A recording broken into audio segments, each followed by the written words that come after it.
Assalamualaikum warahmatullahi wabarakatuh.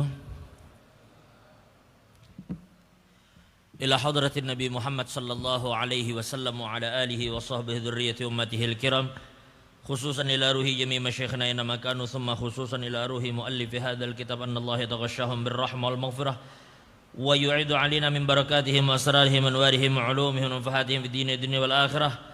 Anna Allah subhanahu wa ta'ala yarzuquna wa iyyakum tiba'as salihin, yarzuquna mahabbatahum wa yatawaffana ala millatihim wa yashurna bizumratihim min ghairi sabiqati adabin wala hisab. Ala hadhihi an-niyyah wa ala kulli ma nawabihi salafus salih wa ila hadratin nabi sallallahu alaihi wasallam. Al-Fatihah. Bismillahirrahmanirrahim. Rabbil alamin arrahmanir rahim maliki yaumiddin. Iyyaka na'budu wa iyyaka nasta'in ihdinas siratal mustaqim siratal ladzina an'amta 'alaihim ghairil maghdubi 'alaihim waladdallin.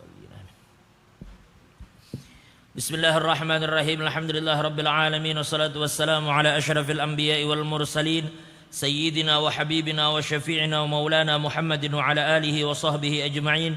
Qalu subhanaka la ilma lana illa ma 'allamtana innaka antal alimul hakim wa la hawla wa la quwwata illa billahil aliyyil azim.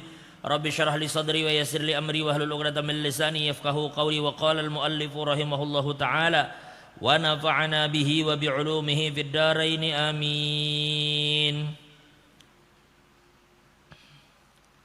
Alhamdulillah, segala puji hanya milik Allah yang telah mengumpulkan kita bersama-sama di masjid ini dalam keadaan sehat walafiat. Salawat dan salam kita haturkan kepada junjungan kita Nabi besar Muhammad sallallahu alaihi wasallam, kepada keluarga beliau, sahabat serta orang-orang yang rela meneruskan perjuangan beliau hingga hari kiamat. Yang kita muliakan para habaib, wabil khusus orang tua kita Al-Habib Alwi Al-Jufri dan seluruh habaib yang hadir. Mudah-mudahan para habaib kita sehat, panjang umur, dan mudah-mudahan dimanapun anak cucu Nabi kita berada selalu berada dalam lindungan Allah subhanahu wa ta'ala. Yang kita muliakan para tuan guru, wabil khusus guru kita, guru Aziz dan guru-guru yang lain yang mohon maaf tidak disebutkan satu persatu. Mudah-mudahan guru-guru kita sehat, panjang umur, dan mudah-mudahan juga seluruh pengurus Masjid Jami' Mardhatillah, Bapak Ibu hadirin wal hadirah, mudah-mudahan kita semua senantiasa diberkahi oleh Allah Subhanahu wa taala. Sebelumnya ulun memohon maaf karena tidak mengikuti acara Maulid ini dari awal, karena kami tadi habis dari pengajian di Masjid Raya. Itu habis Isya langsung pergi memenuhi undangan walimatul arus, resepsi pernikahan, resepsi perkawinan yang diadakan di hotel Makmur. Jadi para jamaah yang dimuliakan Allah, sebelum kita masuk ke dalam pembahasan yang kita bahas beberapa bulan yang lalu, di dalam mazhab al-Imam Syafi'i, semua undangan itu sunnah untuk didatangi terkecuali resepsi perkawinan. Di dalam mazhab al-Imam Syafi'i, resepsi perkawinan itu mendatanginya hukumnya wajib. Dengan catatan, jangan stop sampai sini lah. Jangan kena datang ke pengantin wajib, tunggu dulu. Lanjutannya diperhatikan. Mendatangi resepsi perkawinan, ulama mengatakan hukumnya wajib dengan catatan. Jadi pahami ini baik-baik. Karena sebagaimana dikatakan Nabi SAW bersabda, idza da'aka fa'ajibhu. Nanti penjelasan daripada hadis ini di dalam hadis yang lain, bahwa resepsi perkawinan itu ulun ulang, di dalam mazhab Syafi'i mendatanginya hukumnya apa? Hukumnya wajib. Tapi apabila ada hal-hal yang ulun sebutkan ini, maka mendatangi hukum yang tadinya wajib itu akan kehilangan kewajibannya. Maksudnya apabila kasus yang akan kita sebut ini terjadi, maka mendatanginya itu kada lagi wajib. Berarti kembali ke pian, tulak kakada itu atur aja pian. Masalah nyaman kada nyamannya aja lagi. Tapi kewajiban gugur. Dengan apa? Satu, apabila di tempat resepsi dimanapun itu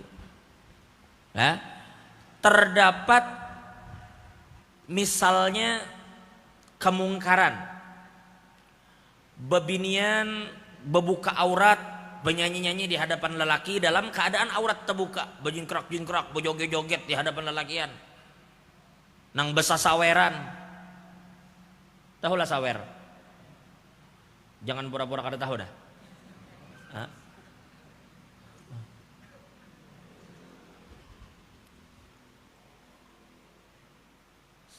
Salah wakaf sih Den. Salah mengajal itu. Bila ada yang macam itu di satu acara resepsi bebinian terbuka aurat, kada segan-segan lagi menari-nari di hadapan lelaki bebini, maka undangan yang macam itu tidak wajib didatangi. Ya, dulu di Samarinda ada almarhum Guru Asmuni Marhanang. Guru Tuha Allah yarhamu rahmatul abrar sudah meninggal sidin. Salah seorang guru yang memiliki prinsip yang kuat. Jadi sidin itu naik motor. Jakapian mungkin anggaplah dari Gunung Tabur misalnya ke Sambaliung kah? Berapa jauh? Adalah setengah jam. Nah, lebih kurang kayak itu. Jadi Guru Asmun ini bahari bersepeda motor mendatangi undangan bersepeda motor. Umur sidin saat itu sudah hampir 80 70 lebih, tapi sidin bisa bermotor, tulak bersepeda motor mendatangi undangan. Begitu sampai di tempat itu, sekalinya pas bebinian berbuka aurat bernyanyi-nyanyi. Melihat itu, sidin paling motor sidin, boleh sidin? Ujar yang di situ, guru kenapa kada masuk? Sudah sampai sini kada aja sidin. Orang di dalam jesirin bebinian berbuka aurat berjojogetan. Ujar bubuhannya, guru pian sudah sampai jauhnya beta tengah jam ke sini, masuk satu mat barang. Cakap pian kada hendak lawas salami boleh kah lagi? Ujar guru kada jesirin. Kenapa? Karena aku takutan jesirin kalau pina kedatanganku ini dijadikan orang dalil, artinya kada apa-apa tuh acara. Buktinya Guru Asmuni datang aja. Han saking itu. Aku kada mau jesirin karena kedatanganku ini dijadikan orang dalil. Bukan apa-apa acara-acara kayak itu, buktinya semalam Guru Asmuni datang aja. Nah itu satu. Dua, apabila undangan itu dikhususkan bagi orang-orang kaya tetapi kada mengundang orang-orang miskin. Tetangganya banyak aja tapi kada tapi mampu, kada diundang. Nang jauh-jauh nang mampu diundang, maka undangan macam itu kada wajib juga didatangi. Ketika antara nang sugih dan miskin dibedakan di situ. Tiga, apabila pian telah menerima undangan lain berdahulu dan kada memungkinkan bagi pian untuk membedakan waktunya. Ujung ke ujung undangannya harus memilih salah satu, maka datangi nang dahulu. Maka nang tedudi mengundang itu kada wajib didatangi. Jelas kira-kira lah? Baik. Sebenarnya masih banyak lagi, cuma bukan itu tema pembahasan kita. Insya Allah kita akan tiba pada waktunya. Nah jadi sekali lagi ulun mohon maaf atas keterlambatan tadi, karena memang mendatangi undangan itu ulama mengatakan hukumnya sunnah. Seandainya itu adalah walimatul arus, hukumnya wajib selama kita tidak memiliki udzur yang menghalangi kita dari acara tersebut. Tapi selama yang kita sebut tadi ada di situ, maka berubah hukum wajib tadi menjadi tidak lagi wajib. Tapi kembali kepada hati pian, bila merasa kada nyaman tulak. Bila kada tulak kada apa-apa juga secara hukum. Baik. Sampai mana di Nurul Mushkah?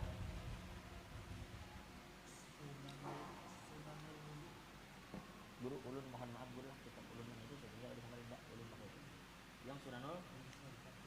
Baik. Bismillahirrahmanirrahim. Wa qala al-muallifu rahimahullahu taala sunanul wudu. As-sunanu hiyal umurul lati yustahabbul ityanu biha wa la yajib. Sekarang kita bicara sunnah wudu, yaitu perkara-perkara yang apabila kita lakukan kita dapat pahala, tetapi andai tidak dilakukan kita rugi. Jadi kalimatnya ini sebenarnya diubah sedikit aja. Seandainya kita katakan sunnah itu bila dikerjakan berpahala, kada dikerjakan kada papa. Nah kalimat ini kadang-kadang orang menyepelekan jadinya. Kada papa juga aja. Tapi ulama sebagian lebih memilih kalimat perkara yang apabila dikerjakan maka dia mendapat pahala, bila kada dikerjakan rugi. Karena kesempatan mendapat pahala itu hilang gitu. Jadi rugi kita di situ. Tapi berdosa lah memang kada.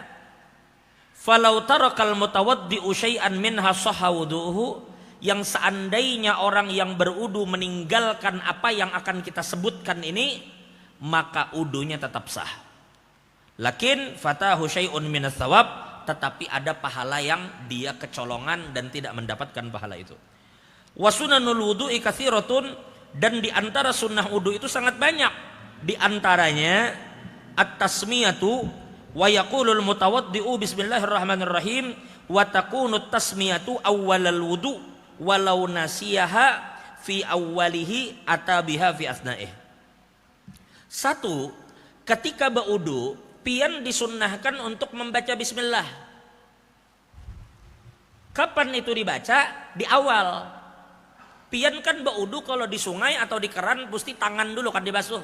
Nah, ketika melakukan itu baca bismillahirrahmanirrahim lalu kita berwudu. Jangan lupa bismillah. Yang kedua, ada masalah. Seandainya ketika berwudu kita lupa bismillah. Datang-datang langsung aja berwudu, di pertengahan baru ingat astagfirullahaladzim, aku tadi kada berbismillah. Ata fi asna'ih, maka sunnah inya membaca bismillah di ketikanya ingat. Jelas itulah. Sama makan. Kalau pian makan itu sunnah membaca bismillah. Tapi kalau pian lupa membaca bismillah, maka baca ketika pian ingat. Tetapi bacaannya bertambah. Yang awal pian baca bismillah atau bismillahirrahmanirrahim, tetapi apabila pian ingat di tengah baca bismillahi awwalahu wa akhirahu. Bismillahi awwalahu wa akhirahu. Ulun ulang. Apabila di pertengahan makan baru ingat pada belum berbismillah, baca bismillahi awwalahu wa akhirahu. Lanjut. Watsaniyatu as-siwaku wa yakunu qabla ghuslil kaffain aw ba'dahuma wa qabla al-madmadah. Dan yang kedua sunnah bersiwak sebelum kita membasuh kedua tangan dan sebelum berkumur. Berarti susunannya datang ke pinggir batang, bismillahirrahmanirrahim, siwak misalnya, bismillahirrahmanirrahim bersiwak, selesai, baru tangan dibasuh, baru muntung berkumur. Sebelum kita lanjut, ulama berbeda pendapat. Badahulu bismillah kah? Badahulu bersiwak kah?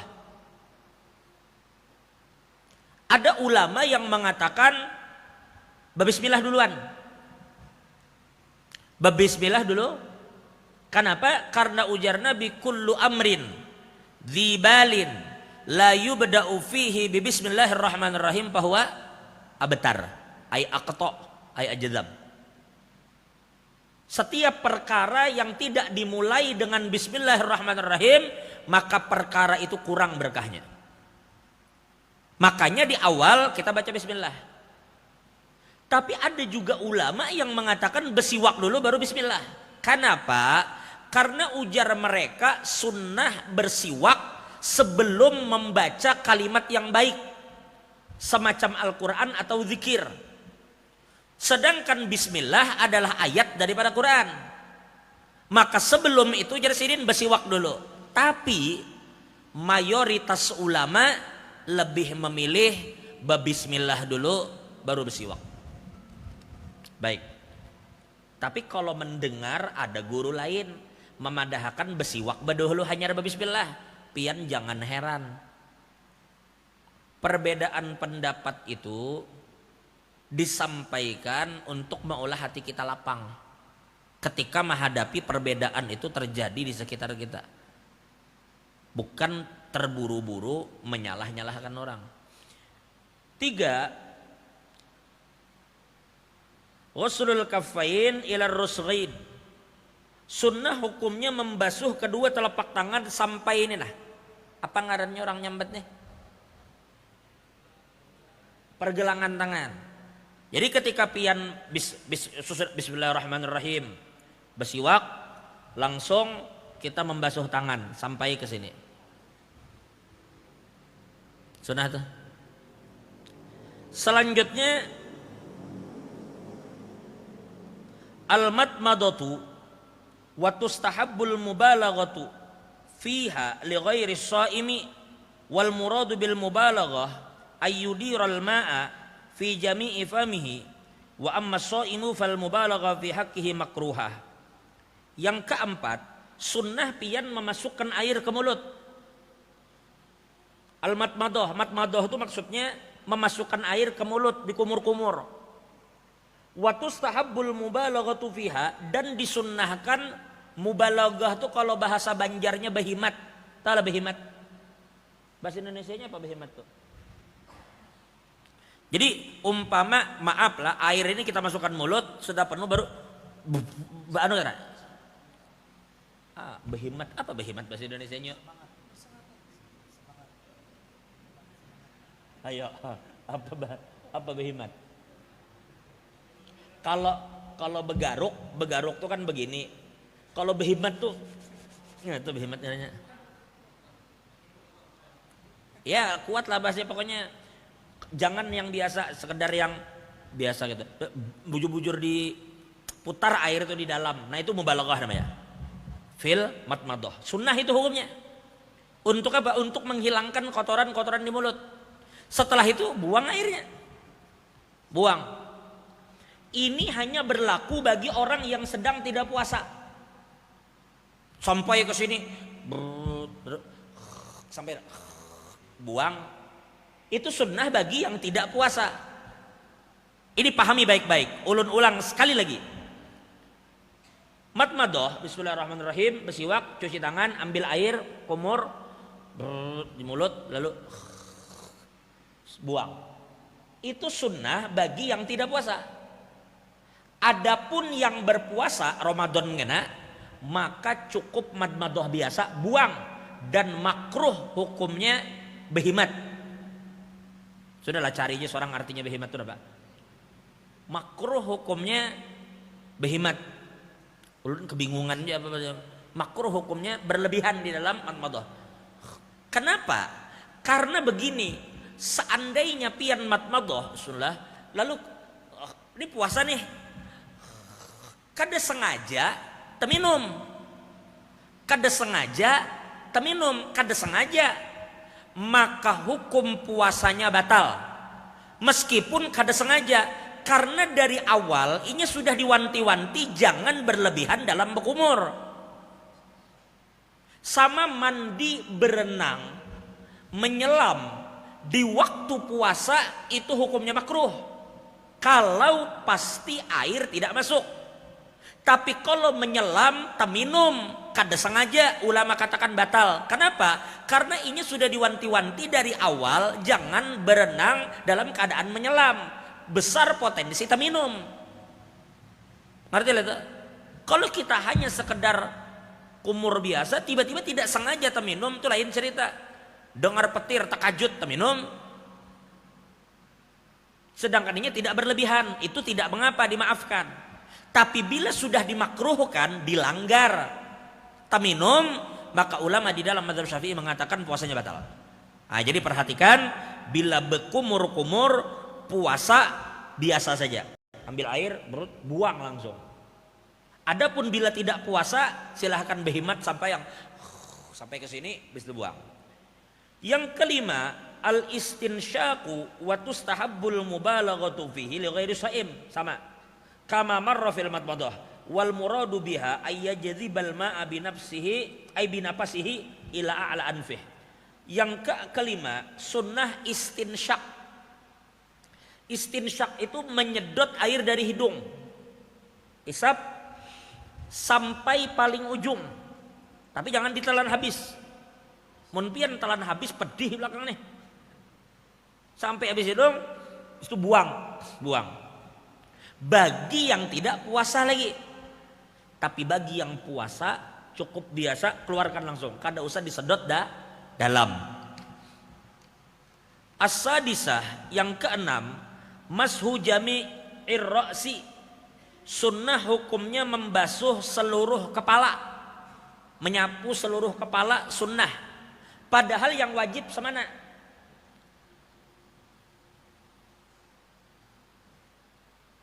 Hah? Jadi kita teruskan dulu. Mashu jami'ir ra'si, sunnah hukumnya membasuh seluruh kepala. Yang ketujuh, mashul udzunain, sunnah membasuh kedua telinga dengan air yang baru. Sudah kada apa-apa aja, bismillah, mohon maaf lah. Kita berwudu, itu kan kewajiban kita hanya menyampaikan air ke satu bagian. Seandainya pakai karambut aja, kada apa-apa juga. Kan kada harus berwudu tuh harus seluruh kepala, kadang-kadang. Yang penting ada sampai ke rambut ini.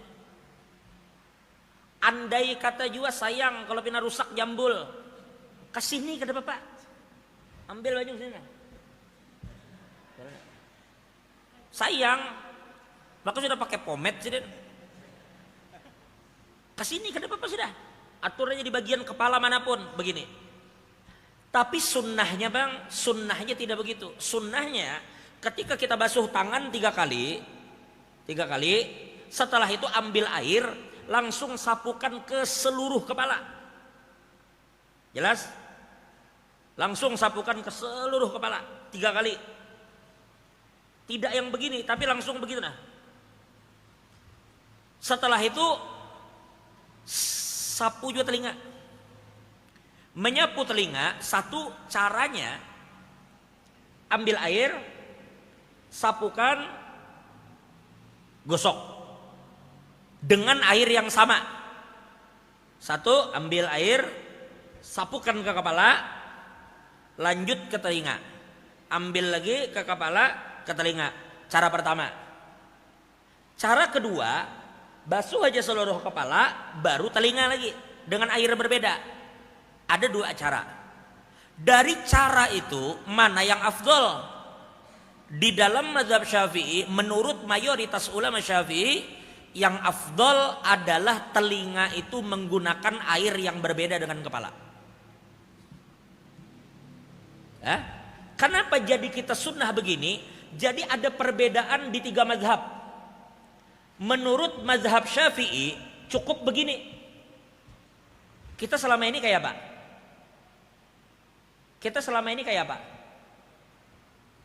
Yang mana kita pakai? Menurut mazhab Syafi'i begini aja cukup. Kita yang ini kah? Baik. Pendapat kedua, menurut mazhab Imam Abu Hanifah, itu disuruh membasuh minimal kalau tidak khilaf 1/4 kepala atau nus. 1/4 kalau tidak khilaf lah dalam mazhab Imam Abu Hanifah, 1/4 kepala. Tidak boleh begini aja, harus 1/4 kepala minimal.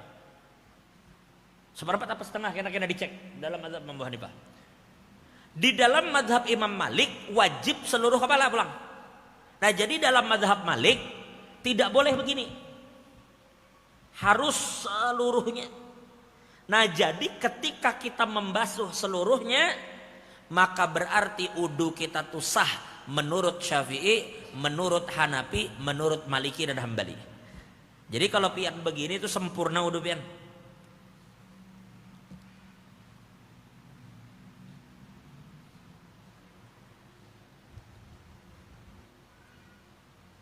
Baik. Kemudian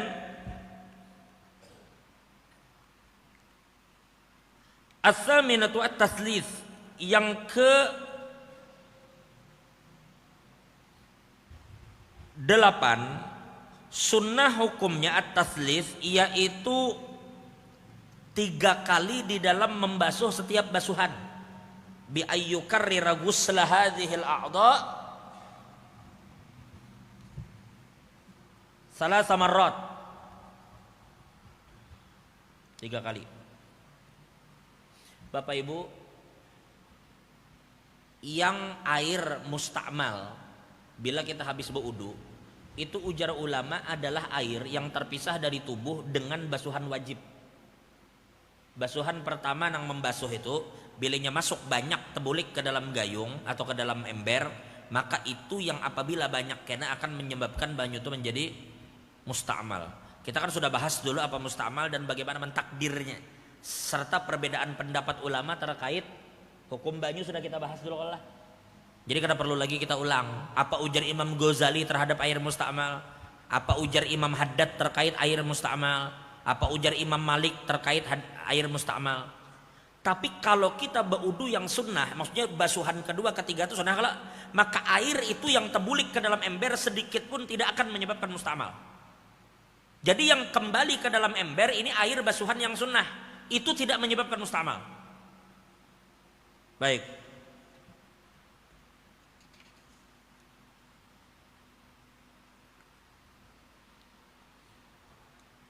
At-tasi'atu al-muwalatu, yang ke-9 sunnah hukumnya berwudu itu muwalat.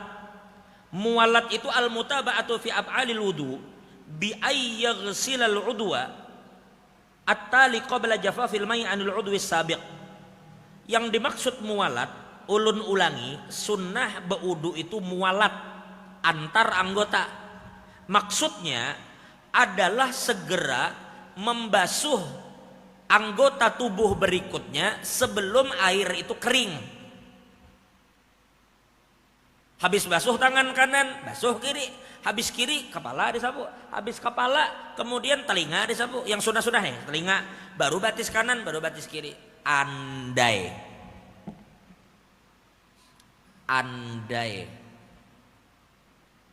begitu inya membasuh tangan kanan, sekalinya kelaparan, lalu inya menguhup mie dulu, masak hintalu dulu, makan dulu, boroko mbahnya. Tuntung mbah masak mie, mbah hintalu, boroko, hanya sambung basuh tangan kiri. Pertanyaannya, sahkah kada atau harus inya ulang dari awal? Sah. Jelas lah? Sah, kada masalah. Cuma ulama mengatakan meninggalkan muwalat itu makruh. Jadi yang afdol jangan sampai anggota ini kering baru kita sambung. Segera selesaikan.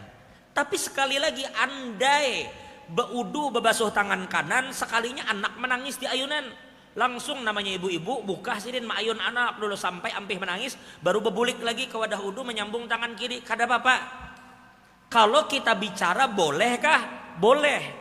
Tapi sekali lagi sebaiknya selesaikan wudu itu tanpa ada jeda apapun.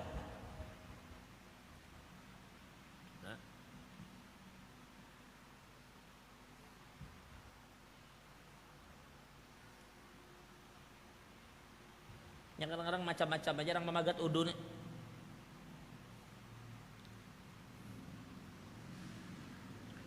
Merasa sudah Argentina unggul 2-0, santai deh jarak anak wudu dulu. Wudu, nak sujud syukur juga kayaknya nih. Sekali membasuh tangan, pas Mbappe menggolkan. Lalu Abu Taim lihat TV bujur ke gol aja bujur. Sekalinya tambah dok tambah. Kasihkan nonton bola kada ingat lagi nih wudu. Misal kada jua itu contoh kira-kira. Cuma andai itu tuh contoh itu diulah kada alang-alang, artinya sekaya itu aja tanah. Andai terjadi tidak berpengaruh kepada sah tidak sahnya wudu.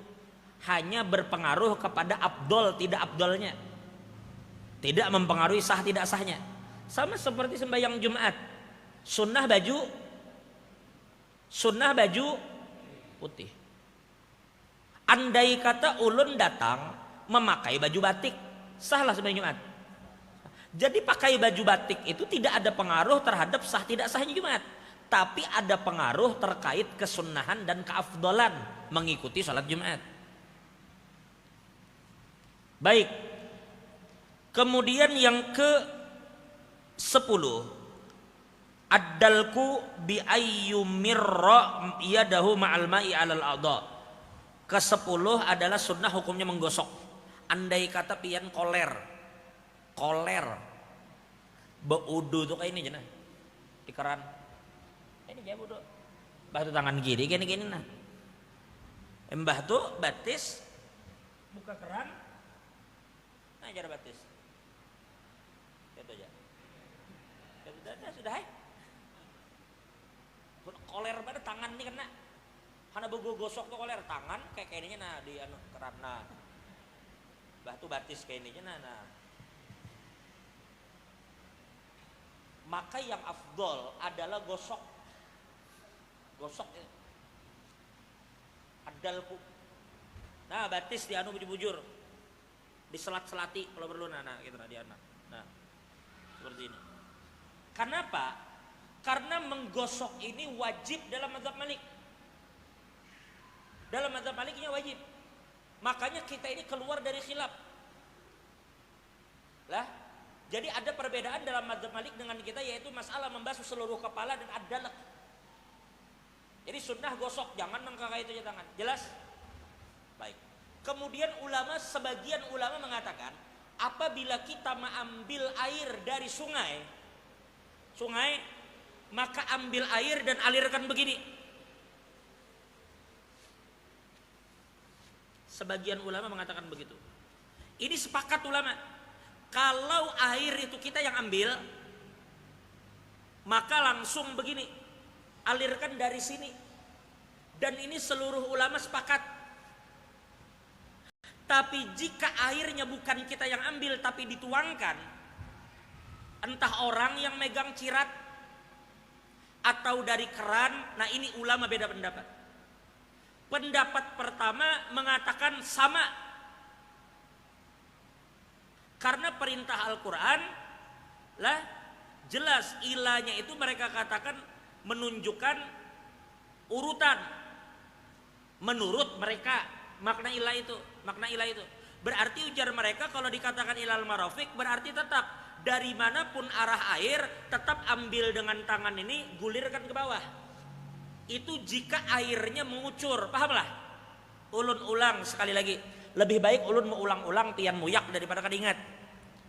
Bila airnya kita ambil dari sungai, maka jelas seperti ini alirkan itu ulama sepakat. Tapi kalau airnya mengalir dari atas, apakah orang yang mengalirkan atau dari sumber air pakai bambu atau keran? Maka cara pertama adalah sama seperti yang tadi, tetap ambil begini lalu gulirkan. Cara kedua ujar ulama dengan mendahulukan siku. Siku berdahulu baru jadi. Pahamlah? Nah, cara kedua ini terdapat khilaf di kalangan ulama. Adapun cara pertama tidak ada khilaf, yang masalah air dari sungai. Tapi kalau air dituangkan itu ada ulama mengatakan dahulukan ini. Dahulukan. Baik.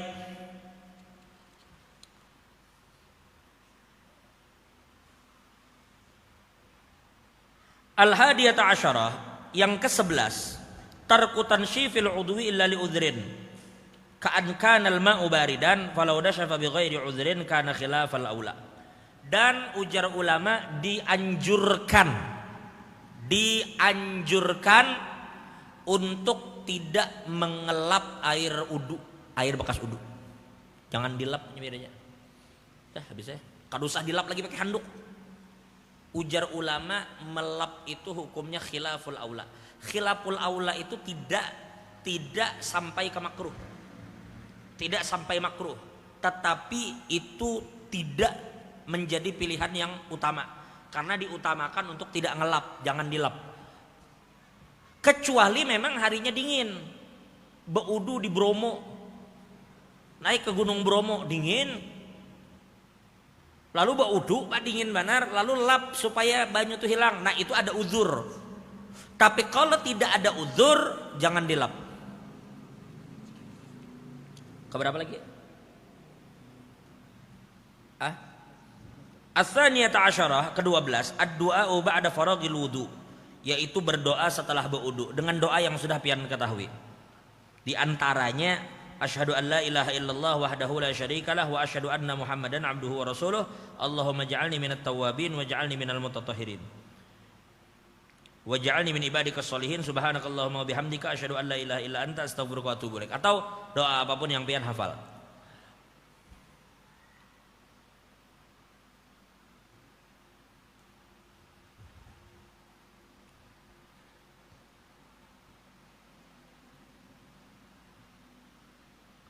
Adapun doa yang dibaca di tiap basuhan, Wa ammal ad'iyatul masyhuratu allati tuqalu 'inda ghuslil a'dha'i falam tathbut fi haditsin sahih.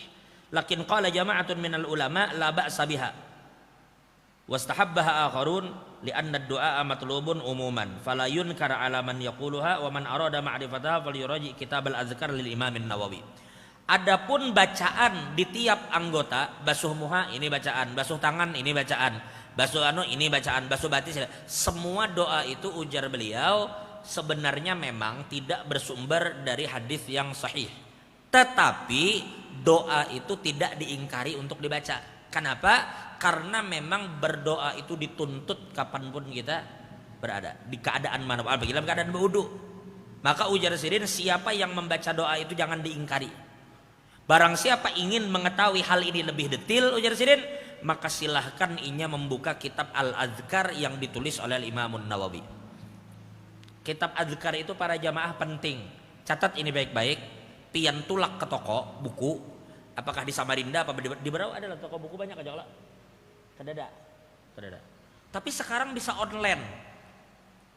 Nukar di Shopee, nukar di Tokopedia, atau ke Samarinda, ke Gramedia, atau ke toko Aziz. Cari buku namanya Al-Azkar. Itu kitab hadis yang berisi tentang bacaan-bacaan wirid dan zikir dan doa yang bersumber dari Nabi. Jadi Nabi bila begini apa doanya, bila begini apa doanya, itu Al-Azkar namanya. Wirid-wirid, doa-doa, zikir-zikir. Itu kitab ditulis oleh Imam Nawawi. Kitab bahasa Arab. Tapi sekarang sudah diterjemah. Jadi di sini Arab dan doanya, di bawah terjemahnya beserta doanya. Karena ada lagi keterangannya diterjemahkan lagi. Kitabnya bagus dan sangat bermanfaat.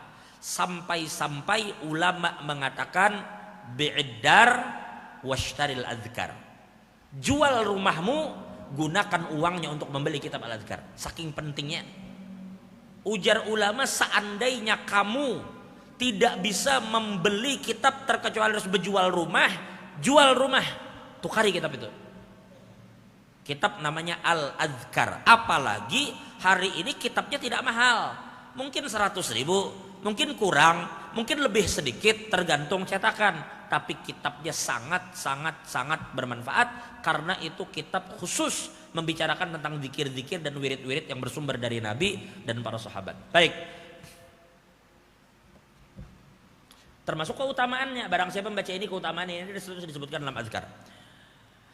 Kemudian as-salisata asyarata, yang ke-13, sholatu raka'ataini ba'dal wudu, sunnah sembahyang 2 rakaat setelah berwudu. Sunnah sembahyang, sunnah wudu namanya. Wa mithluhul ghusl, dan begitu juga setelah kita mandi. Mandi wajib. Wa yubadiru bihima aqba faraghil wudu, dan jangan berlambat-lambat sembahyangnya. Li'alla yatulal paslu bainahuma fatafutuhus sunnah. Kenapa? Perhatikan bapak-bapak. Sunnah sembahyang, ulun ulangi. Setelah berwudu ada sembahyang apa? Sunnah wudu. Sunnah wudu itu dituntut selama antara wudu dan sholat tidak lama. Tapi kalau habis berwudu, ya tadi ke pasar dulu, menukar sarapan, duduk di pasar pulang makan, ngopi, merokok, bulik ke rumah, hanyar sembahyang sudah wudu, kada sunnah lagi. Karena waktunya sudah, tuntutan waktu itu sudah lewat. Jadi jangan sampai antara wudu dan sholat terlalu lama. Pernah Nabi mendengar ada detak sandal Sayyidina Bilal di dalam surga. Nabi heran, kok ada sandal dalam surga, gelatak-gelatak berbunyi sudah. Nabi tanya, suara apa itu? Dijawab, itu suara sendal daripada Bilal. Nabi tanya, apa Bilal? Keanuan nikam, amalan nikam sehingga bisa mendapat kemuliaan. Ternyata, ya Rasulullah, ulun kan ada amalan apa-apa sih Bilal. Cuma ulun punya satu kebiasaan, apabila habis berwudu, ulun pasti langsung sembahyang. Bila sudah sembahyang. Nah itulah amalan Sayyidina Bilal, yaitu sembahyang sunnah wudu. Para jamaah, ulun sedikit melenceng, tapi ulun anggap penting. Ulun sedikit melenceng, tapi ini penting. Sekali lagi ulun melenceng, tapi penting. Pian, ini sembahyang Beisi imam, ada imam kita rumah sini situ sebelah. Begitu kita hendak sembahyang azan, setelah azan qomat, setelah qomat nunggu imam, kan gitu, nunggu imam. Andai kata setelah qomat ternyata imamnya masih lawas, qomat dah, la ilaha illallah, sudah. Mana imam jarang? Behera masih jawabannya. Masih behera lagi di WC. 5 menit, 7 menit. Bis itu kada lawas miss call imam. Tunggu aja imam, sumat lagi aku keluar. Tungguin pulang 9 menit, hanyar imam keluar, bauduk masuk jadi imam. Maka apabila jarak qomat dengan datangnya imam itu terlalu lama, qomat itu diulang. Ulun ulangi, seandainya pian harus memilih, qomatkah baru nunggu imam atau nunggu imam datang baru qomat, lebih baik nunggu imam datang baru qomat. Jarak ajan dengan qomat lawas kada apa-apa. Kayak di Hadramaut kami, ajan jam 7:30, qomat 8:30, itu bisa. Karena habis ajan kita belajar lagi. Jadi ajan itu hanya berdiri untuk menunjukkan waktu masuk. Habis itu duduk lagi, belajaran terus sambung. 8:30 kita baru sembahyang sunnah, baru qomat, baru langsung masuk jadi imam. Jadi antara ajan jangan pian begitu tuk nih ada jam ke sini. Itulah patokan guru. Itu kalau nah jadi patokannya kan misalnya habis ajan, bukan habis ajan, habis masuk waktu kalau tit jar jam 12:10 masuk waktu zuhur, otomatis tuh kayaknya langsung itu mundur. Biasanya kayak itu kah anu qomat kayak itu kah? Kayak itu kah guru? 7 menit. Nah, mundur dia ngitung 7 menit tuh. Mundur. Bila tiba habis waktu 7 menit, tit dia pulang bunyi. Nah, jangan terburu-buru kita qomat. Pastikan dulu imam kita ada. Siapa yang siap jadi imam? Bila habis qomat masih bertutungguan dan lama menunggunya, maka ulang qomatnya. Karena qomat itu tanda bahwa sholat benar-benar sudah akan didirikan. Makanya kita ini para jamaah ditanya, kapan sunnahnya berdiri waktu qomat? Maka ulama mengatakan, apabila jamaah dalam posisi siap, artinya bagus, jamaah tuh dasar bujur-bujur mengisi sap muka, sap 1 penuh, sap 2 penuh, sap 3 penuh, sap 4 penuh, sap 5 penuh, bujur-bujur sudah rapi dan orang akan sholat di tempatnya duduk. Maka dalam kasus ini ulama mengatakan, maka cukup inya berdiri setelah qomat selesai. Setelah qomat selesai. Tapi kalau inya bakal mengisi-isi lagi di muka, maka ulama mengatakan silahkan inya berdiri ketika dikatakan qad qamatis shalah, qad qamatis shalah. Jadi ketika dikatakan qad qamatis shalah, silahkan inya berdiri. Atau di hayya 'alas shalah silahkan. Tapi jika inya sudah berada di tempat yang inya kada bakal bergeser lagi, maka inya boleh berdirinya itu setelah qomat selesai. Tapi masalah berdiri itu kadusah tapi hendak ribut gara-gara itu. Melihat kawan kada berdiri-diri ditarik, sudah lah terserahnya aja hendak berdiri berdahulu kah? Hendak berdiri di waktu asyhadu an la ilaha illallah. Cuma ulama mengatakan dianjurkan berdirinya setelah qomat atau di ketika qad qamatis shalah, qad qamatis shalah. Tanbihun muhim. Peringatan yang penting. Perhatian, tolong perhatian maksudnya. Idza kana syakhsu yatawaddau min ma'in mamlukin lahu kuriha lahul israfu bihi. Kalau pian baudu di air yang menjadi milik sendiri, di rumah baudu di keran, maka ujar ulama makruh hukumnya berudu berlebihan.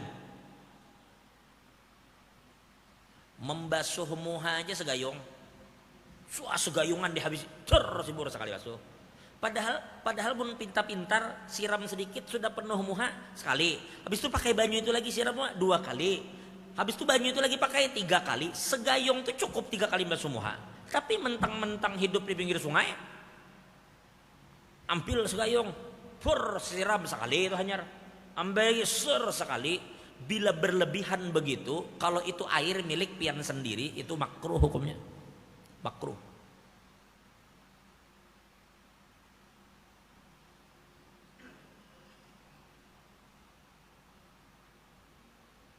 Wa ma in kana yatawaddau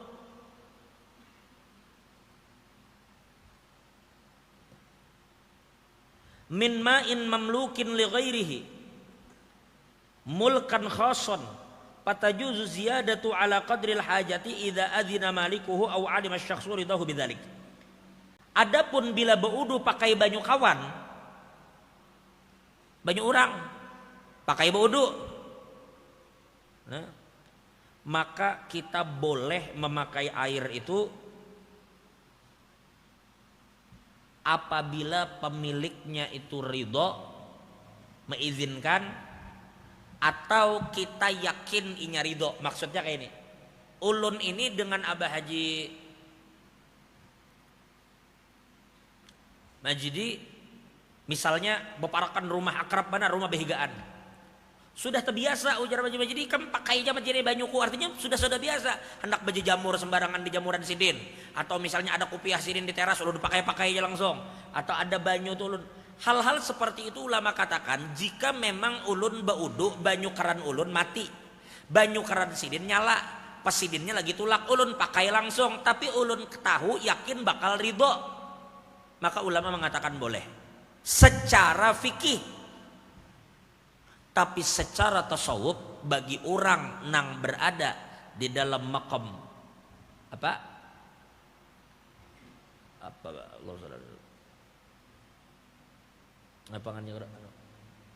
orang nang berihtiyat inya menjauhi hal-hal syubhat, nya kada mau melakukan itu.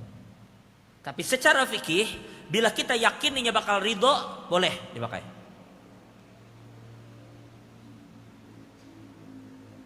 Wa illa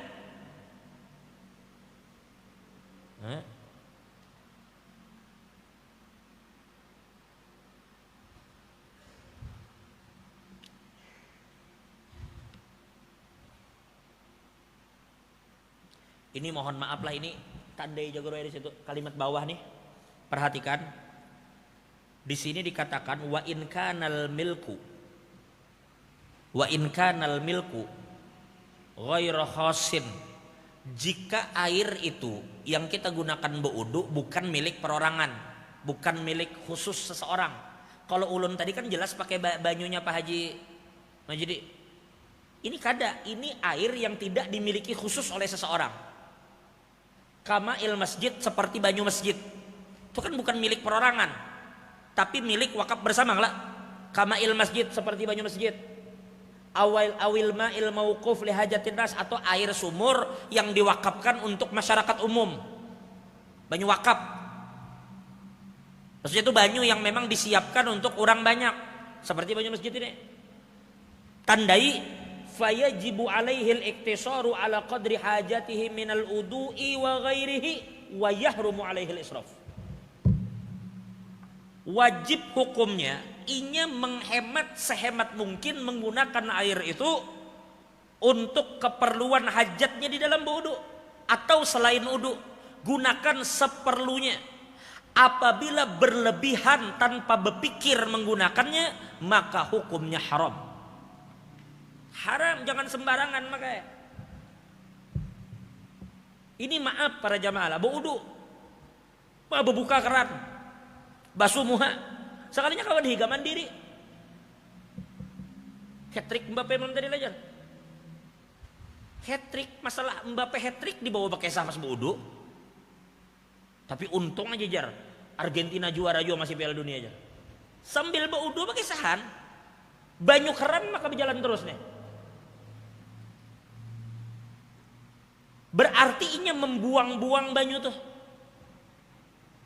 banyu masjid. Apa hukumnya? Haram ulama katakan dan tandai tanda ini. Ini hujjah. Jangan sembarangan kita, karena ini bukan ampun kita. Jangan asal kita. Hati-hati tuh. Termasuk ini ulun, mohon maaf, ulun kada ada urusan, ulun kada kong kali kong dengan panitia masjid. Kalau bang dipadahkan kong kali kong atau berjanjian dulu lawan imam bahas ini, kada juga. Termasuk maaf bendahara masjid, ulun kada tahu siapa sih di bendaharanya. Ini bukan hanya masjid ini, termasuk masjid lain atau dimanapun. Hati-hati dengan duit yang dititipkan orang untuk dikelola untuk kepentingan masyarakat yang ada di masjid ini misalnya. Jangan kemudian maaf duit ini kemudian dipakai dulu oleh si bendahara atau ketua jar pinjam, biar ketua jangan dipinjami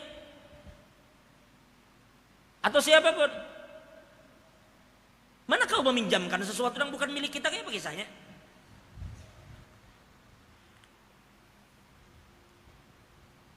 Aku minjam dulu jar setumat 20 juta ada pengantenan. Hera aku bayari jar. Jangan, hati-hati. Oke, kayaknya aja sudah. Mun memang hendak minjam juga, aja. Tapi Jumat umumkan.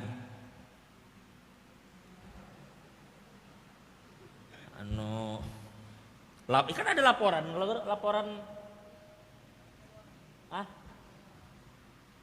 Alhamdulillah masjid menerima pemasukan wakaf dari syahrul sekian. Dan ada pengeluaran dipinjam oleh imam 5 juta.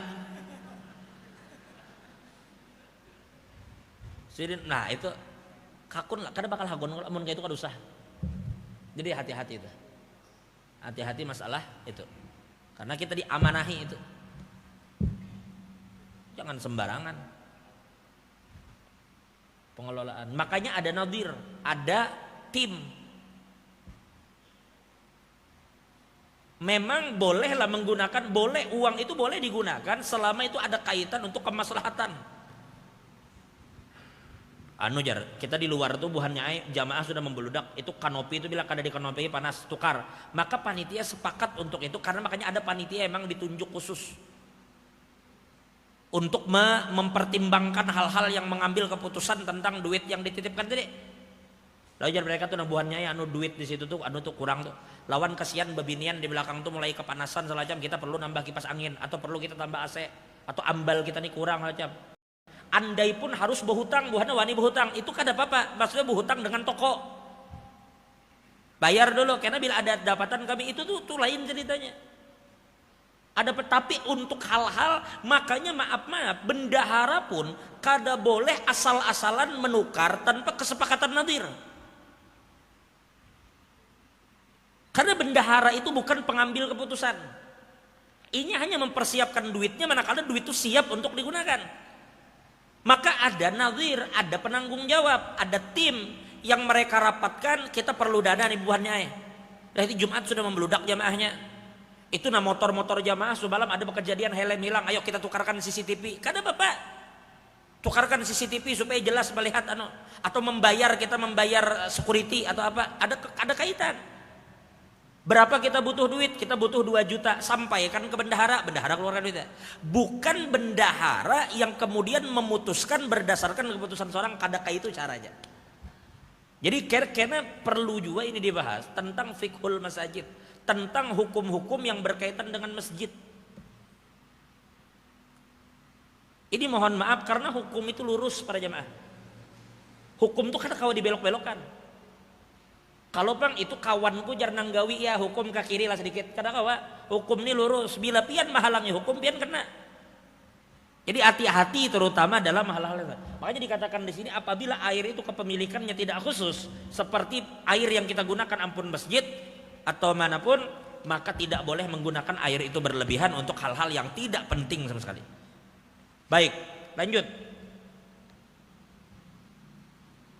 Mubtilatul wudu wallahu a'lam bishawab. Al-Fatihah. Alhamdulillah rabbil alamin arrahmanir rahim maliki yaumiddin iyyaka nasta'in ihdinas siratal ladzina an'amta 'alaihim ghairil amin. Sampai mana guru? Dari Lusailin sampai mana? Pun kemarin sampai masalah ujian. Baik.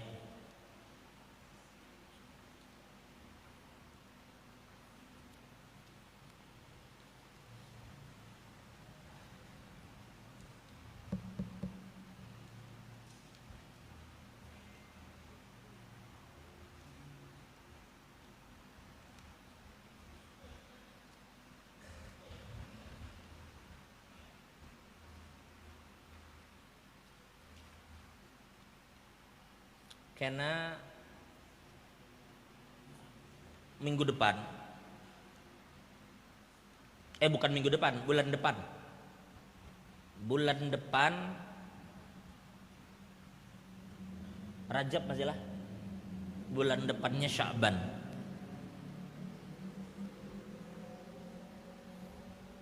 Kayak apa kita atur, ulun maunya khusus di bulan Sya'ban dan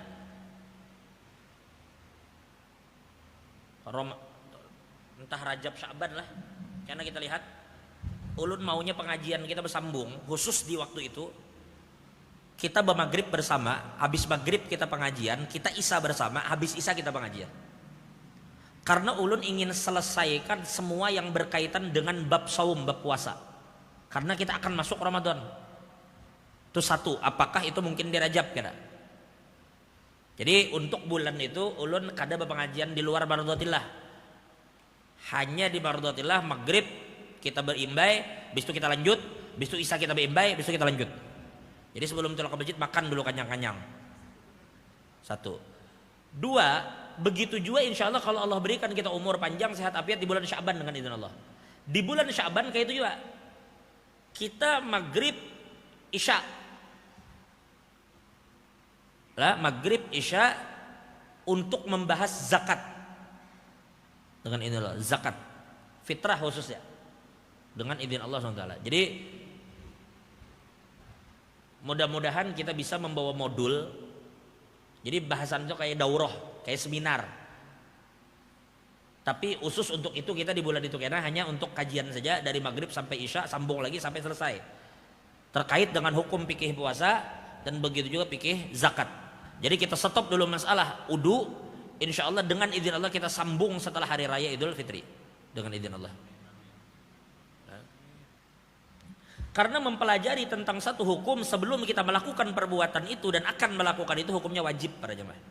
Jadi kita akan bahas karena banyak sekali masalah-masalah penting yang harus kita pahami tentang puasa dan zakat. Wallahu a'lam bishawab. Sekarang bab apa? Yang awalnya masalah ujian.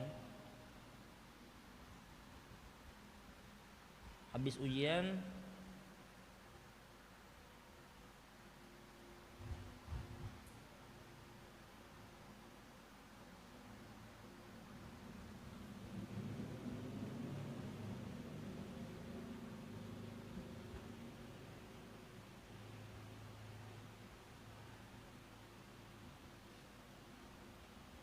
sudah, ujian itu sudah dibahas lah. Sudah. Berarti sekarang Al-Ikhlas. Kayak itu kah? Oh, ujian belum tuntung. Sampai mana?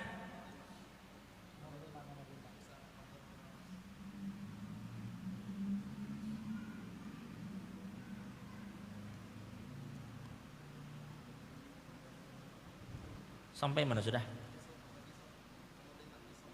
Oh.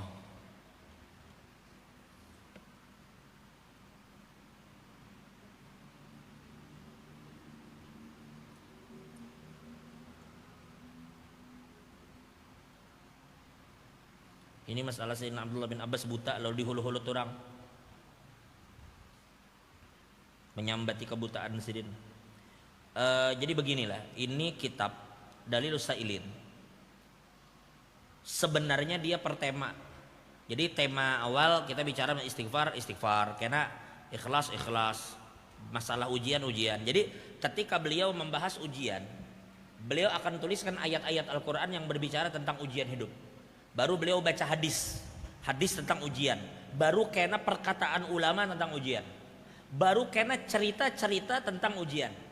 Baru ada syair-syair yang berbicara tentang ujian. Nah, jadi di dalam membaca kitab ini ulun setelah pikirkan, rasanya ulun pikir tidak harus ulun bacakan semua syair-syairnya. Karena cukup panjang, ini baru satu tema, ada kena satu tema lain yang mungkin untuk membahas syairnya saja kita butuh 2 sampai 3 hari. Karena itu hanya sekedar syair, tapi ulun ambil saja yang terpenting dari syair-syair atau cerita ini yang ulun sampaikan. Nah, jadi temanya kita membahas per bab saja. Tidak satu persatu lain. Kalau misalnya kita pondokan, kita bujurnya kita berdabit, oke kita baca semua per satu kata. Tapi karena di sini kebanyakannya mustami, hanya mendengarkan saja tanpa memegang kitab. Jadi kitab ini tetap kita jadikan acuan, tetapi ada beberapa hal yang ulun tidak bacakan syairnya, tetapi ulun akan kutipkan isi syair tadi secara langsung untuk menghemat waktu kita. Baik, jadi ulun percepat saja karena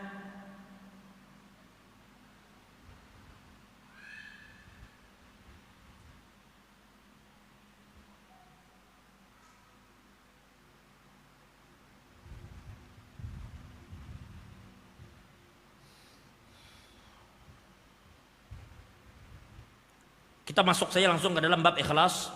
Wa qala al-muallifu rahimahullahu taala, al-ikhlas huwa ta'arri amma dunallah. Yang dimaksud dengan ikhlas adalah melepaskan diri dari sesuatu yang selain Allah. Artinya mengosongkan diri dari apapun selain Allah. Ay tasfiyatul amal an mulahadzatil makhluqin, yaitu membersihkan amal daripada keinginan untuk dinilai atau diketahui oleh makhluk. Jadi tidak menjadikan amal yang dilakukannya itu harus diketahui orang atau dibalas orang, itu ikhlas. Ada sebagian ulama lain memaknakan ikhlas adalah mengeluarkan yang selain Allah dari dalam hati kita. Itu ikhlas. Ketika kita melakukan sesuatu hanya untuk Allah, itu ikhlas. Ini ada hendak di, tapi ingatlah para jamaah, jangan juga kita padahkan. Ikam kenapa Pak Haji sembahyang? Aku jesirin hendak masuk surga. Jangan juga dipadahkan kada ikhlas. Setiap orang itu ada tingkatan masing-masing. Jangan kita, kenapa Pak sampean sholat maghrib berjamaah? Saya mau masuk surga. Sampean udah ikhlas belum? Orang itu beribadat hanya mengharap ridho Allah aja. Jadi jangan juamaan orang, biar aja orang masih berada di makom itu, biar aja inya takutan masuk neraka, inya hendak masuk surga, sah-sah aja kok. Boleh aja kok. Sedangkan Allah aja mengiming-imingi dalam Quran orang yang beristighfar, walladzina idza fa'alu fahishatan aw dhalamu anfusahum, napa? Dzakarullaha fastaghfaru lidzunubihim wa may yaghfirudz dzunuba illallah. Lalu kemudian apa kata Allah Ta'ala? Walam yusirru ala ma fa'alu wa hum ya'lamun. Lalu jawabnya ulaika alaihim apa? Ulaika lahum apa?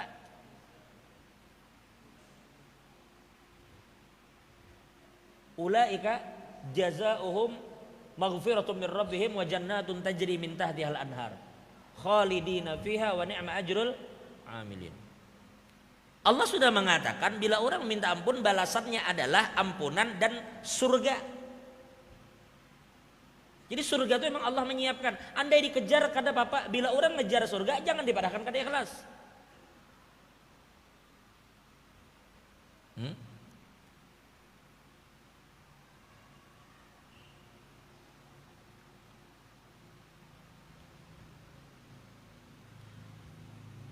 Apa jar Allah dalam Al-Quran? Wasari'u ila maghfiratin min rabbikum wa jannatin arduhas samawati. Artinya kita disuruh untuk mencari ila maghfiratin, disuruh Allah cari segera ampunan Tuhan, wa jannatin, dan silahkan cari surga itu yang luasnya itu seperti langit dan bumi. Uiddat lil muttaqin, yang Allah siapkan bagi orang-orang yang bertakwa. Jadi untuk mengejar surga kada salah juga, meskipun sebisa mungkin tingkatkan, jangan itu aja tujuan. Singkatnya, bila pian sudah belajar perkalian, jangan menghina orang yang baru belajar tambahan dan kurangan. Kalau pian sabar, suatu saatnya kena belajar ya juga ngaran bagian lawan kalian. Jadi matematik itu tidak selamanya sin kostan. Tidak selamanya berbicara tentang kuadrat, takar kuadrat, ini dan itu, FPB, KPK. Ada orang yang baru memulai dari bertambahan, berkurangan, kalian, bagian, dan seterusnya. Jadi orang memiliki makamnya masing-masing. Wa qala maula ta'ala fi kitabihil karim, qul in tukhfu ma fi sudurikum aw tubduhu ya'lamullah wa ya'lamu ma fis samawati wa ma fil ard wallahu ala kulli syai'in qadir. Katakanlah, seandainya kalian menyembunyikan apa yang ada di dada kalian, kalian sembunyikan. Artinya kita melakukan sesuatu itu apa? Tujuan kita sembunyikan dalam hati. Autubdu, atau kamu tampakkan, menampakkan. Ya'lamullah, semua itu diketahui Tuhan. Wa ya'lamu ma fis samawati wa ma fil ard, dan Allah mengetahui semua yang ada di langit dan di bumi. Wallahu ala kulli syai'in qadir, dan Allah itu kuasa atas segala sesuatu.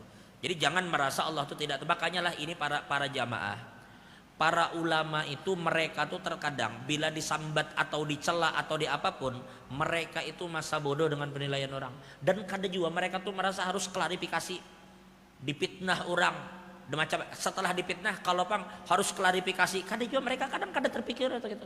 Karena mereka sadar Allah Ta'ala menilai dan mengetahui apa yang sebenarnya terjadi. Dan mereka kadang butuh pandangan makhluk. Malahan Al-Imam Ghazali itu sangat menganjurkan bagi seseorang untuk bersembunyi di balik kecacatan. Contoh, ada orang dituduh sesuatu yang kada terpikir inya bakal dituduh begitu. Padahal inya kada begitu, tapi dituduh. Dituduh nyelewengkan duit, dituduh ini dan itu. Begitu dituduh yang tadinya inya mulia, lalu kemudian orang menghindari. Kalau macam Imam Ghazali itu dasar dicari-cari nang gitu. Maksudnya ini kesempatan, ujar Imam Ghazali, bersembunyi di belakang pandangan hinanya makhluk. Lalu makhluk tuh meremehkan kita sudah jadinya. Itu jadi Imam Ghazali kesempatan bagi kita untuk kada mencari muha di hadapan makhluk. Jadi setelah itu kada sibuk lagi kita. Kada orang kada juga sudah manu kita memandang kita. Maka satu-satunya yang kita harap satu pandangan Tuhan aja. Banyak aulia yang bersembunyi di balik tuduhan-tuduhan macam itu. Nah, dan mereka tidak ingin mengklarifikasi atau apa kada. Sakingnya mereka itu ikhlas karena Allah, kada peduli dengan penilaian orang. Al-Imam Zainal Abidin, Al-Imam Ali Zainal Abidin itu seumur hidup datuknya para habaib. Semua habib dari keturunan Sayyidina Husain itu bersumber dari Ali Zainal Abidin. Semuanya. Sidin itu biar tahu. Sampai meninggal itu disambat orang pelit. Orang-orang Madinah saat itu mengatakan Ali Zainal Abidin itu pelit. Kalau pang disambat orang pelit, magin Sidin menampakkan kada pelit di bari kada. Masa boleh Sidin kada peduli orang nyambati pelit. Begitu Sidin meninggal, baru orang sadar tidak ada di Madinah tuh orang yang lebih dermawan daripada Ali Zainal Abidin. Kenapa? Karena ternyata setelah beliau meninggal, orang baru sadar selama ini setiap malam ada orang nang ketujuh berbagi gandum, tapi diandak di muka rumah-rumah orang nang kesusahan untuk mereka, tapi kada pernah ketahuan siapa yang mengandaknya. Begitu Imam Sajjad meninggal, baru pemberian itu berhenti dan orang mendapati bahu Sidin hitam. Kenapa? Karena setiap malam berkeliling untuk mengangkat karung gandum dibagi ke orang-orang miskin. Dan itu kada ada yang tahu kecuali Sidin meninggal. Karena Sidin kada butuh lawanan orang. Sampai-sampai sekotaan orang menganggap Sidin itu pelit karena orang kada pernah melihat Sidin itu berbuat baik di hadapan orang banyak. Padahal kan orang pelit itu jarang. Dan sini kada terganggu dengan tuduhan itu sampai meninggal. Begitu meninggal baru orang tabalalak mata. Kayak itu sekalinya. Jadi ini mereka. Ulun cukupkan dulu, insyaallah kita sambung saja nanti karena takutnya terlalu panjang itu membuat pian jenuh. Ada satu cerita lagi, ulun tidak ingat siapa ulamanya, tapi insyaallah ulun akan cari lagi. Tapi ulun ingat ulama ini adalah ulama besar. Ya, sekali lagi beliau tidak peduli dengan makhluk. Ulama ini hidup di zaman pemimpin zalim. Semua ulama menjaga jarak dari pemimpin itu. Karena pemimpinnya kelewatan zalim. Si Din ini turun naik ke rumahnya. Parak, dekat berhubungan. Bila diundang oleh si pemimpin datang. Ketujubanan datangi ke rumah si pemimpin, ke istana si raja. Padahal ulama-ulama lain menghindar. Si Din datang, situ enak-enak datang. Ada kawan, enak situ perjalanan. Sampai yang apa sih kita tuh? Yang mewanti-wanti masyarakat, ulama juga, ujar buan ulama ikam jangan parakirang itu. Kenapa? Ulama nangapang itu turun naik ke wadah raja, wadah pejabat. Sudah tahu pejabat nangga itu didatangi, ada nang lain maka menjaga jarak. Firra anil malik firaraka anil asad. Larilah dari pejabat macam itu seperti kamu berlari dari singa. Ada inya datang ke situ apa aja. Maka yang lain ini membahasa kita, wah ini apa ngarya? Memboikot kah? Diboikot. Jangan ke situ mengaji. Ulama nang abang itu. Orang justru maanunya ketulak ke situ. Begitu Sidin meninggal, kadada orang yang mendatangi untuk menyembayangkan. Termasuk para ulamanya pun kada turunan. Dipikir para ulama ada aja anaknya aja nyembayangkan cukup aja pada kipayah juga. Asal ada yang sembahyang cukup aja sudah, kita kan dosanya. Untuk memberi pelajaran yang lain jangan wani-wani. Nang orang zalim didatangi, diparakim apa? Begitu Sidin masih disemayamkan di rumah, ada salah seorang wali Allah juga di kota itu, ulama besar, tamimpi. Bermimpi bertemu si fulan ini dalam mimpinya tapi. Lalu di dalam mimpi itu memang mimpi itu kada jadi hujah, cuma ini mimpi wali min auliyaillah. Ditanyanya, ya fulan, ma fa'alallahu bik? Apa nang ikam dapat setelah ikam mati? Ikam mati ini apa nang ikam dapat? Jadinya mengatakan aku mendapatkan ampunan besar serta rahmat yang luas dari Allah. Dan Allah memasukkan aku ke dalam surga dengan semua kenikmatannya. Wih, jawabannya kok bisa ikam dapat kenikmatan itu? Apa caranya? Ujar Sidin, karena aku bertahan dengan celaan masyarakat satu kota dan tetap bertahan untuk mendatangi pejabat itu. Kenapa? Karena ujar Sidin, bila aku pun berlari dan menghindar, siapa lagi ujar Sidin yang bersuara untuk menasihatinya. Dan aku kan peduli sih nasihatku dipakai oleh si raja. Berarti aku madahi raja, pin jangan zalim, pin jangan mengambil duit rakyat. Kalau ternyatanya masih mengambil tuh urusannya aja. Nang penting aku sudah menyampaikan tugas amar ma'ruf nahi mungkar. Aku kan raja tuh aku bepandir, raja pian jangan begini. Orang kada perlu tahu itu. Perkara pandirku dipakai oleh si jolim itu kada urusan kunya. Itu kaja orang tadi. Lalu begitu Sidin bangun, Sidin nang berdahulu sembahyang ke sana, melihat Sidin sembahyang, seluruh ulama dan masyarakat satu kota tuh turunan menyembayangkan jenazah Sidin. Allah manawan. Artinya terkadang kita para jamaah itu kada perlu harus orang tuh tahu sesuatu yang seperti itu. Cukup Allah Ta'ala tahu. Makanya kalau tidak khilaf Imam Al-Ghazali pernah memberikan rumusan bahwa untuk mencari kesukaan orang semua itu kada bisa para jamaah. Makanya ada pepatah, ridwan nas ghayatun la tudrak. Maulah semuaan orang ini senang kada bisa. Nang kaya pian jamaah berataan ini nah, ulun ulah senang semua kada mungkin. Akan ada separuh orang yang suka dengan pian, tapi ada di sisi lain orang yang kada suka dengan pian. Bila pian milih A, B kada suka. Bila pian pilih B, A kada suka. Itu resiko sudah. Amun maulah senang orang semua kada mungkin ridho. Nah, jadi ujar beliau Imam Al-Ghazali mengatakan, maka yang penting jin dalam hidup pasang satu prinsip, yang aku lakukan ini yang penting Allah ridho, Nabi ridho, jalan pian kada ada urusan lagi lawan orang senang atau kada. Allah ridho dengan itu, Nabi ridho, bismillah. Yang pian cari itu Allah ridho, Nabi ridho, bukan keridhaan makhluk. Insyaallah kita lanjutkan saja di pertemuan akan datang dengan izin Allah Subhanahu wa taala. Ingat, minggu depan kita berkaitan juga dengan Isra dan Mi'raj, entah kayak apa karena mekanismenya kita atur.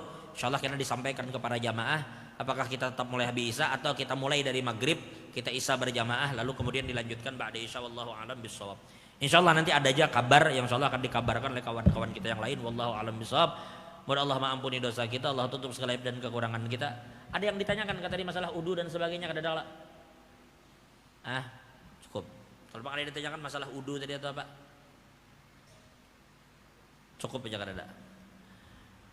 Mudah-mudahan Allah ampuni dosa kita. Allah tutup segala aib dan kekurangan kita, dan mudah-mudahan kita semua yang hadir tidak akan mati kecuali dalam keadaan husnul khatimah ba'da tulil umur fi khairin wa afiyah. Dan di majelis ini, di Berau ini banyak sekali majelis para ulama, ada majelis Habib Fahmi, ada majelis guru-guru yang lain, itu didatangi para jamaah lah, kesempatan impian. Artinya semakin banyak Allah mengadakan majelis di Berau ini, baik wadah guru Udin kah, ada guru Mahya, guru siapapun, itu berarti memang Allah menghendaki masyarakat Berau ini baik. Karena Nabi bersabda, "May yuridillah bihi khairan yufaqihu fid din." Apabila Allah menginginkan orang itu baik, maka Allah akan pahamkan dia agama. Paham agama itu kada simsalabim.